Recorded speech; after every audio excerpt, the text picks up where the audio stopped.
नमस्ते। करवा चौथ व्रत की कथा इस प्रकार है। करवा चौथ व्रत कथा बहुत समय पहले की बात है। एक नगर में साहूकार नाम का व्यक्ति रहता था। उसके 7 बेटे और एक बेटी थी जिसका नाम करवा था। सभी भाई अपनी बहन से बहुत प्यार करते थे।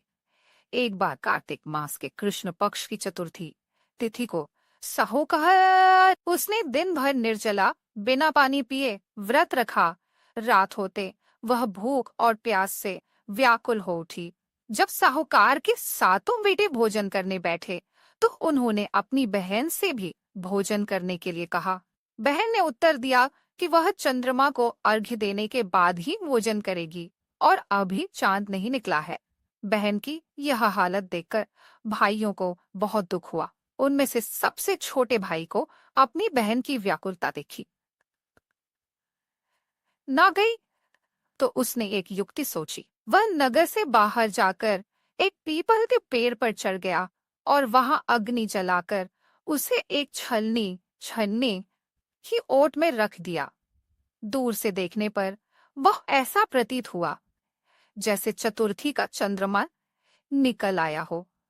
भाई ने वापस आकर अपनी बहन से कहा कि देखो, चांद निकल आया है, तुम अर्घ्य देकर भोजन कर लो। साहूकार की बेटी ने अपनी भाभियों से भी अर्घ्य देने को कहा, लेकिन भाभियां जो इस छल को जानती थीं, उन्होंने कहा कि बहन, अभी चांद नहीं निकला है। तुम्हारे भाई धोखे से अग्नि का प्रकाश दिखा रहे हैं। तुम इस धोखे में पड़कर अपना व्रत मत तोड़ो। लेकिन बहन को अपने भाइयों पर बहुत विश्वास था। उसने भाभियों की बात नहीं मानी और उस नकली चांद को अर्घ्य देकर भोजन ग्रहण कर लिया। इस प्रकार उसने छल से अपना व्रत भंग कर दिया, जिससे भगवान गणेश उससे अप्रसन्न हो गए।